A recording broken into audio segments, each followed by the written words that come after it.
Young and the Restless spoilers. Next 2 week, full May 25 to the 5th of June 2026. Hey guys, welcome back to the channel.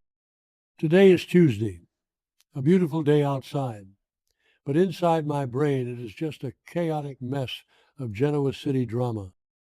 I am running on 3 cups of coffee and 0 sleep, but we have to talk about what is happening on Y and R right now because my head is literally spinning. So let's just jump right into the absolute nightmare that is Nick Newman's life right now. And honestly, it is so hard to watch. Like, really hard. Nick is still using drugs, and he is trying so hard to hide it from his loved ones. But let's be real. Everyone knows something is wrong. Adam actually went to Victor and warned him that Nick is still using, which is a huge deal for Adam to do.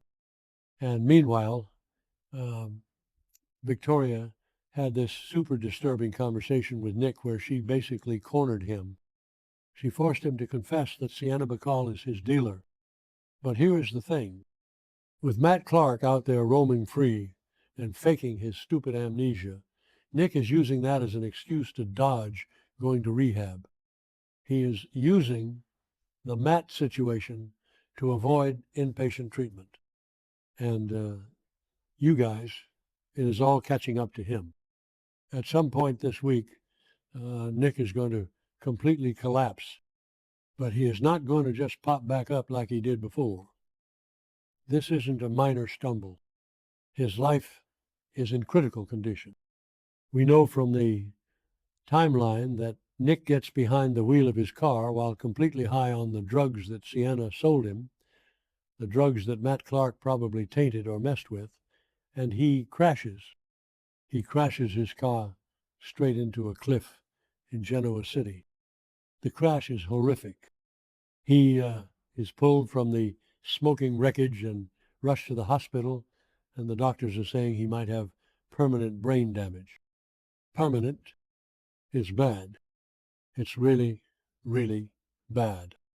Victor and Nikki are at the hospital trying to figure out how to help him face his demons, but he has to wake up first. And Victoria is so desperate, she actually goes to Jack Abbott for help. Jack, that tells you how desperate the Newmans are right now. And then there is Nikki. Poor Nikki.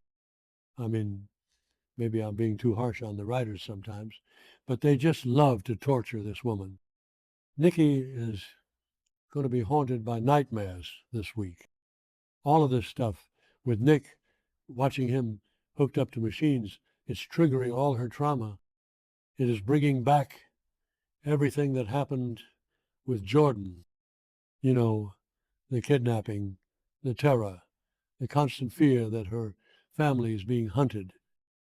Nikki is just standing there in the hospital screaming, wondering when all of this madness is going to end. Every time she turns her back, someone else is trying to kill them. It's exhausting. I'm exhausted just watching it. So I can't even imagine how Nikki feels. She is just so traumatized and she can't catch a break. Okay, let's pivot to the Abbotts because they are a whole different kind of disaster. Spoilers are saying Kyle Abbott brings some major news to Jack, and it's all about Diane Jenkins Abbott. I am seriously wondering if Diane goes missing, like actually missing, because let's look at the facts. Diane caught Jack in bed with Patty Williams on a boat. Gross. Then she catches Jack in a compromising, weirdly close moment with Nikki. So Diane is furious. She is talking about divorce. She is paranoid. She is done. And Victor, because Victor is Victor, is offering Diane a deal to help her get revenge on Jack. So if Kyle comes to Jack with news that Diane is gone, did she run away? Did she take Victor's deal and go into hiding to plot her revenge? Jack is panicking, and honestly, he deserves it. He is manipulating Patty Williams right now to get at Victor, which is so reckless. Jack is playing with fire, and Diane might just let him burn. Uh, Speaking of Victor, he is just winning everywhere right now. Victor has completely gained the upper hand over his enemies. He set this massive AI evidence trap for Phyllis Summers, and it worked perfectly, but not in the way you'd think.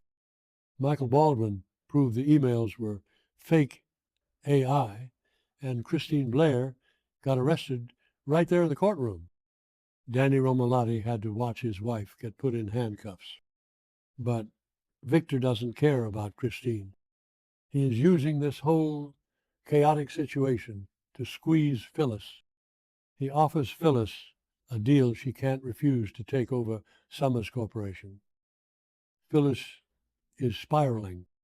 She is so desperate. She is paranoid. She is yelling at everyone. And Daniel, sweet, naive Daniel, is trying to play peacemaker between Phyllis and Christine. Like, what is he thinking? Who actually believes this is going to end well? Nobody. That's who. And in the middle of all this Phyllis drama, we get a scene where Phyllis gives Patty Williams a history lesson. And oh my God, I am here for it. You guys remember the history, right? Years ago, Patty poisoned Summer Newman. She poisoned Phyllis's daughter. And Phyllis is never, ever going to let Patty forget that. Ever. So Patty and Phyllis get into this massive shouting match. And I am wondering if this has something to do with what Matt Clark has done to the Newman family over the years. Because Patty was acting as a guide for Matt in GC, right? But then Matt rejected Patty, and Patty went rogue and called Victor to sell Matt's location for $2 million. So maybe Phyllis finds out Patty was helping Matt, the guy who is destroying Nick, and Phyllis just loses her mind on Patty because Phyllis will always protect the Newmans when it comes down to it, especially Nick and Summer.